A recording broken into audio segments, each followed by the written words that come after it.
Hola, mi nombre es Eber Vega, director de escuela de sabiduría.com y estás en el curso de inteligencia emocional. Esta es una nueva entrega. Vamos a hablar hoy de la relación entre el cerebro y las emociones.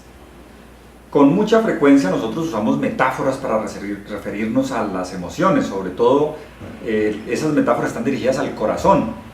Pareciera que en el corazón nuestra cultura aloja un poco las emociones. Entonces uno dice te quiero con todo el corazón, o eso me llegó hasta el corazón, o me rompiste el corazón.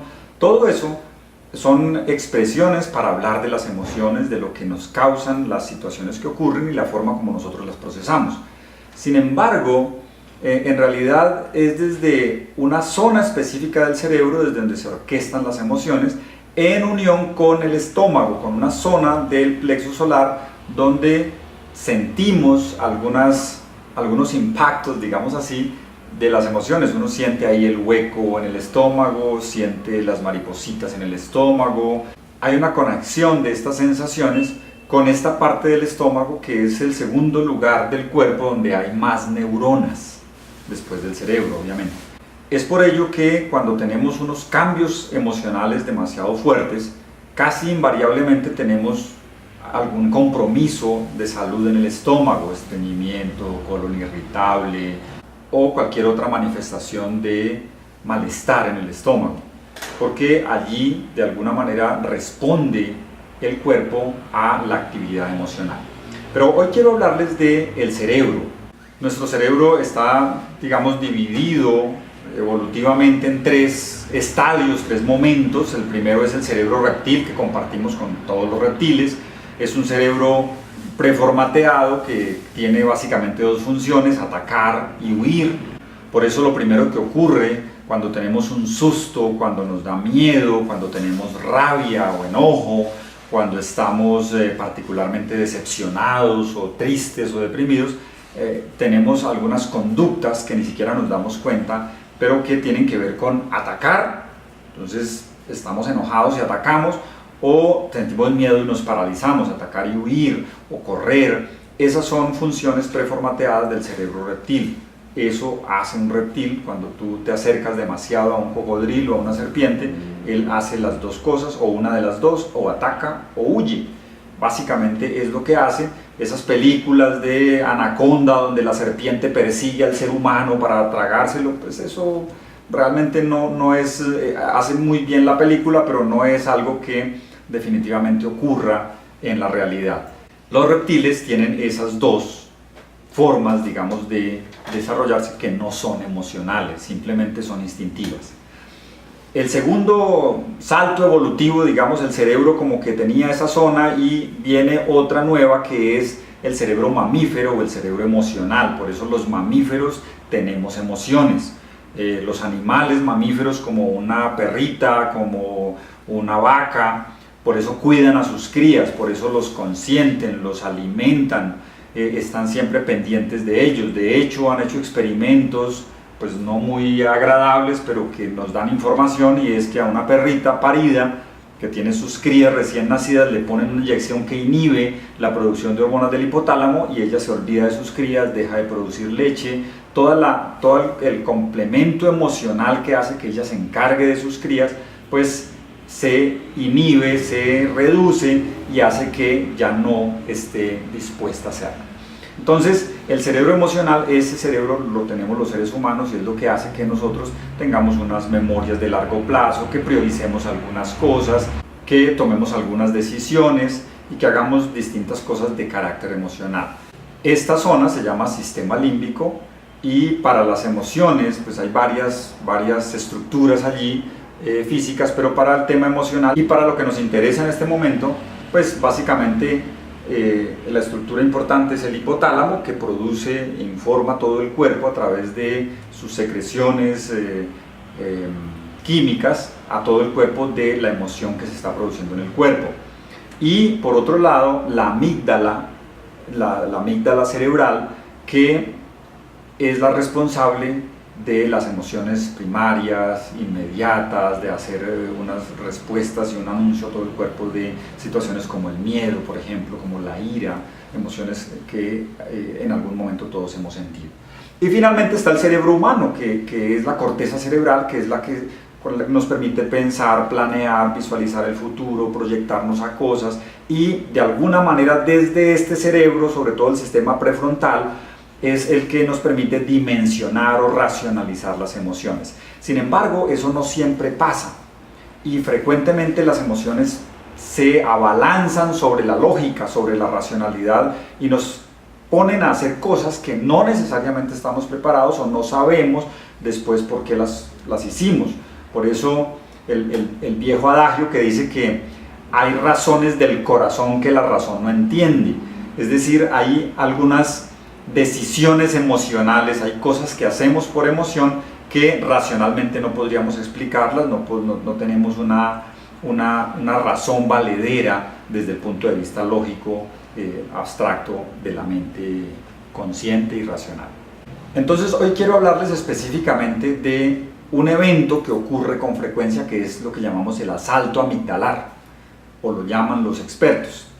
Y como ejemplo, Daniel Goleman, que es uno de los mayores investigadores de la inteligencia emocional, nos cuenta o nos trae la historia de Mike Tyson, el peleador de peso pesado, cuando peleó con Evander Holyfield y perdió el título. Él estaba acostumbrado a unas peleas de 30 segundos, 40 segundos, donde daba un golpe y el oponente caía desmayado. Pero con Evander Holyfield pues ya no fue tanto, y pasó primer round, pasó segundo round, y él empezó como a desesperarse, y hay un momento en el que los peleadores se abrazan como para protegerse y permitir que los separe el referee, y entonces te dan un poco de tiempo para recuperarse. Y en ese momento lo que ocurre es que Mike Tyson le muerde la oreja a Evander Holyfield. Entonces todos paran la pelea, ¿y qué pasó? Y él dice, no, como que no pude controlarlo, no sé qué. Y siguen peleando, sigue la pelea y vuelven a abrazarse y le muerde la otra oreja. Y ahí el referee para la pelea y obviamente queda descalificado, pierde por decisión. Y él mismo cuenta que lo que más le atormenta de eso no es haber perdido la pelea, sino haber perdido su técnica, dice, haber perdido como la racionalidad, como el control. Es un momento en el que él no piensa, está ante millones de espectadores, personas que lo siguen, que lo respetan, que mejor dicho lo admiran, y él hace pues semejante cosa en una pelea profesional. Entonces, esto ocurre ¿por qué? Porque su cerebro no alcanza a cubrir lo que la emoción está lanzando en el cuerpo, en lo que la química interna está produciendo. Entonces el cerebro no alcanza a leer eso, no alcanza a tomar una decisión y toma una decisión casi reptiliana de atacar o huir de una manera, en este caso, pues bastante inesperada. Entonces todos tenemos este tipo de cosas. Hay momentos en el que el cerebro trabaja con programas. Entonces el programa que nosotros tenemos no es adecuado para responder a eso y ocurre ese rapto, ese secuestro amigdalar donde no tenemos una razón, sino que hay un programa que capta la atención y nos lleva a actuar.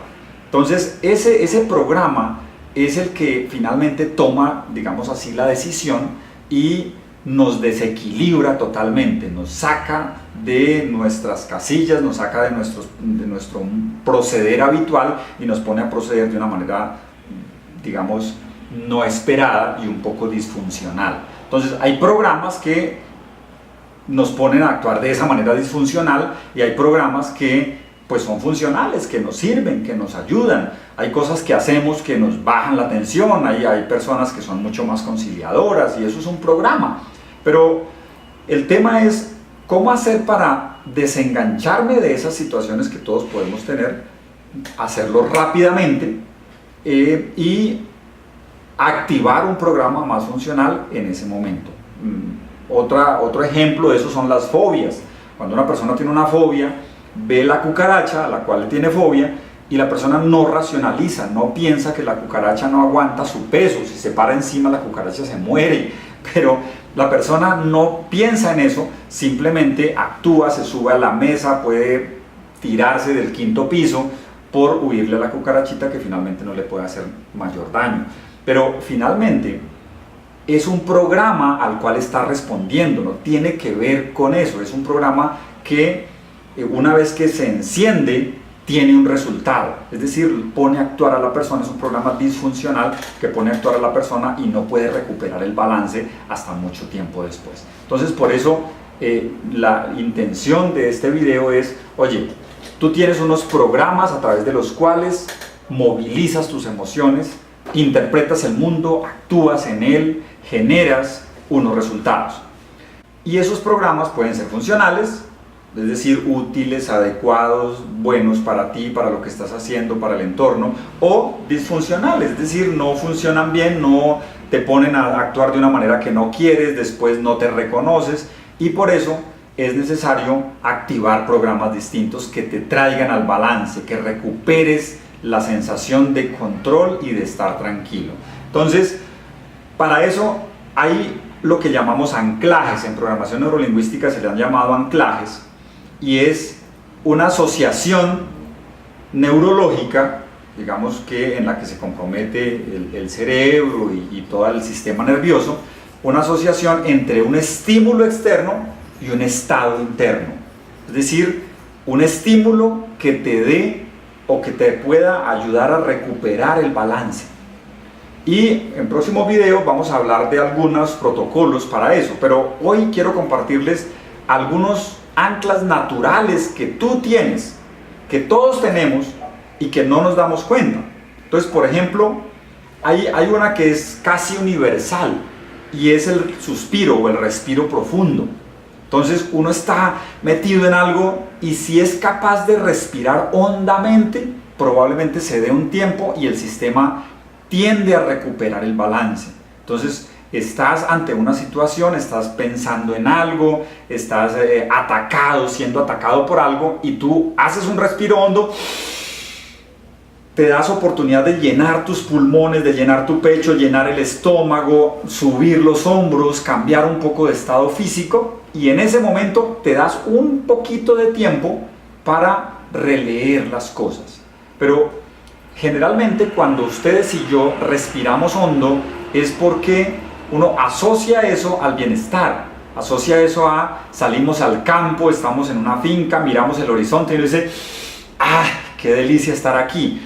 Ese suspiro, ese respiro es el que necesitas dar conscientemente cuando sales de balance, cuando hay algo que te asalta, que te rapta la emoción que no quieres, cuando estás demasiado triste, cuando entras en frustración, cuando estás enojado, cuando sientes mucha decepción, cuando cualquier emoción de baja frecuencia, tú puedes disparar esta ancla en tu cuerpo que genera neurológicamente, le dice al cerebro, oye, tan bueno que es estar aquí, oye, se puede ver de otra manera, estás movilizando algo.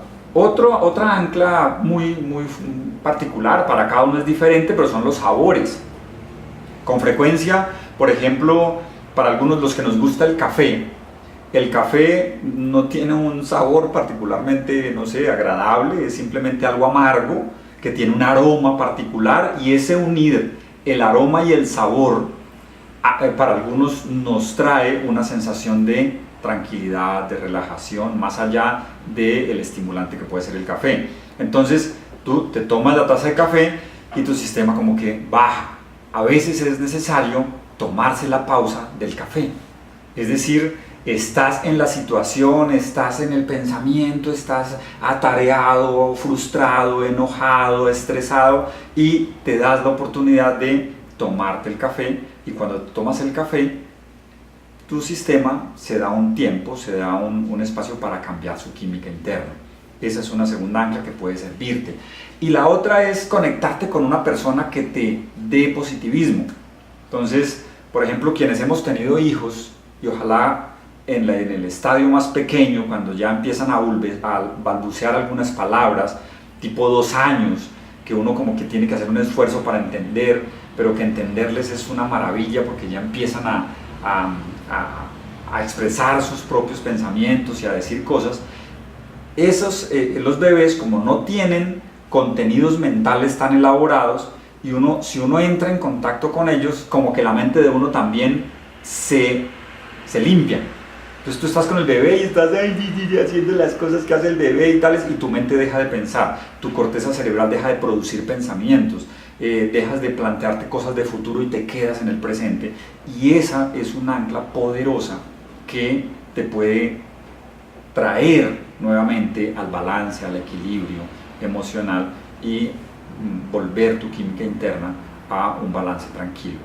Entonces, nuestro cerebro funciona con programas, los programas que tú quieras. Cuando tú te conectas con tus hijos pequeños o con otra persona muy positiva, o con tu novia, o con la persona que tú quieras, pero cuando te conectas positivamente con alguien, todo tu cerebro como que activa un programa distinto y dice, estoy con mi abuelita, hola abuelita, ¿cómo estás? No sé qué, y eso hace que cambies y tu sistema interno cambia totalmente. Entonces date esas pausas, activa anclas naturales que recuperen el equilibrio y que le ayuden a tu cerebro a generar una nueva química interna. Vas a notar la diferencia.